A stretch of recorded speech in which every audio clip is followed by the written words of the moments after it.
Guys সদৌ অসম অংগনবাড়ী সহায়িকা কৰ্মী সন্থা আৰু চিটুৰ লগত যোৱা 23 মে তাৰিখে এখন বৈঠক জৰুৰীকালীন বৈঠক অনুষ্ঠিত কৰা হয়। এই বৈঠকত আলোচনাসমূহ আৰু কি সিদ্ধান্ত গ্ৰহণ কৰা হ'ল মই আজিৰ ভিডিঅ'টোত আলোচনা কৰিম।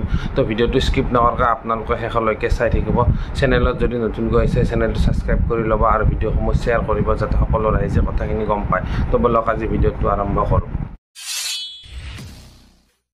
নমস্কাৰ গাইজ, কি খবৰ আপোনালোকৰ? আশা কৰোঁ সকলোৱে ভালে কুশলে আছে। মই মোৰ ইউটিউব চেনেল নিউ টিম ব্লগলৈ আপোনালোকক স্বাগতম জনাইছোঁ। গাইজ যোৱা 23 মে তাৰিখে সদৌ অসম অংগনবাড়ী সহায়িকা কৰ্মী সন্থা আৰু চিটুৰ লগত এখন জৰুৰীকালীন বৈঠক অনুষ্ঠিত কৰা হৈছিলে। এই বৈঠকখনত নেকি গাইজ জৰুৰীকালীন কিছুমান প্ৰস্তাৱ লোৱা হৈছিলে। এই প্ৰস্তাৱসমূহ আজি মই ভিডিঅ'টোত আলোচনা কৰিব গৈ আছোঁ।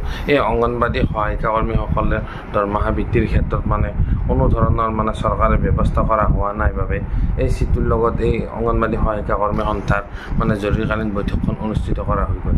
এই বৈঠকখনত আলোচনা হ'ল অংগনবাড়ী সহায়িকা কৰ্মীসকলৰ কিয় দৰমহাটো বৃদ্ধি হোৱা নাই।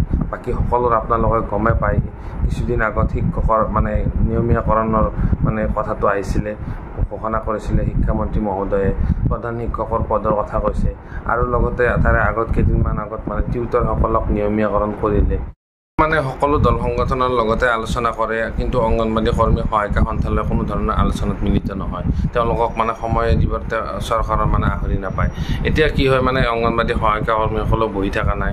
এতিয়া কিছুমানেতো নতুন নতুন সংগঠনো খুলিলে, কিন্তু বেছি সংখ্যক সৰহ সংখ্যক কৰ্মচাৰীয়ে এই চিটুৰ লগতে বৰ্তমান জড়িত হৈ আছে আৰু চিটুৰ লগতে আন্দোলন কৰি যাম বুলি তেখেতসকলে ভাবিছে। সেয়েহে এখন জৰুৰীকালীন বৈঠক অনুষ্ঠিত কৰিছে যোৱা 23 মে তাৰিখে। 24 মে তাৰিখে প্ৰকাশ পাইছে ইয়াৰ আলোচনাৰ বিষয়সমূহ। এই আলোচনাৰ বিষয়সমূহ হ'ল আগন্তুক অংগনবাড়ী সহায়িকা কৰ্মীসকলৰ মাননি সলনি মজুৰি বৃদ্ধি কৰা আৰু তেখেতসকলৰ আৰু কিছুমান দাবী আছে। তেখেতসকলে পেঞ্চনৰ ব্যৱস্থা কৰা, চাকৰি নিয়মীয়াকৰণ কৰা, গ্ৰেচুইটি প্ৰদান কৰা আৰু কিবা কিবি জানিব দিয়া মতে এই আলোচনাখনত এই আগন্তুক এই ধৰ্ণা কাৰ্যসূচীৰ বিষয়ে প্ৰকাশ পাইছে। এই আগন্তুক যি ধৰ্ণা কাৰ্যসূচী হ'ব খুব তীব্ৰতৰ হৈ তুলিব বুলি গম পোৱা গৈছে। এই তেখেতসকলৰ যিহেতু মাননীটো বৃদ্ধি কৰা নাই এতিয়ালৈ, গতিকে তেখেতসকলে এতিয়া বৰ্তমান আৰু ধৰ্ণা কাৰ্যসূচী এইকেইদিন নকৰে বুলি কৈছে। গাইজ এই অংগনবাড়ী সহায়িকা কৰ্মীসকলক যদি চৰকাৰে মাননি সলনি মজুৰি নিদিয়ে, এই আন্দোলন আৰু তীব্ৰ হ'ব বুলি তেখেতসকলে প্ৰকাশ কৰিছে।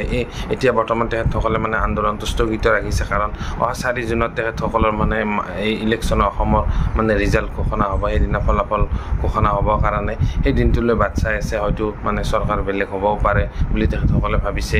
এই আন্দোলনটো তেখেতসকলে 4 তাৰিখৰ পিছত তেখেতসকলে অতি জোৰদাৰভাৱে আন্দোলনটো কৰিব বোলে, জংগী আন্দোলন কৰিব বুলি জানিব পৰা গৈছে। গাইজ আপোনালোকে কমেণ্ট কৰি জনাবচোন বাৰু, এই আন্দোলন কৰাটো ভাল হৈছে নে বেয়া হৈছে? তেখেতসকলে আন্দোলন কৰা উচিত নে তেখেতসকলে আলোচনা কৰা উচিত? যিহেতু চৰকাৰে তেখেতসকলৰ লগত কোনো ধৰণৰ আলোচনাত মিলিত হোৱা নাই, গতিকে তেখেতসকলে কি কৰা উচিত আপোনালোকে নিশ্চয় কমেণ্ট কৰি মোক জনাবচোন বাৰু। এচাম অংগনবাড়ী সহায়িকা কৰ্মীয়ে কিন্তু চিটুৰ পৰা ওলাই অহা নাই। তেওঁলোকে কৈছে যে চিটুত থাকিলে তেওঁলোকৰ কি অসুবিধা আছে, চিটুক ভয় কৰে নেকি মুখ্যমন্ত্ৰী মহোদয়, এনেধৰণৰ মন্তব্য দেখা পোৱা গৈছে।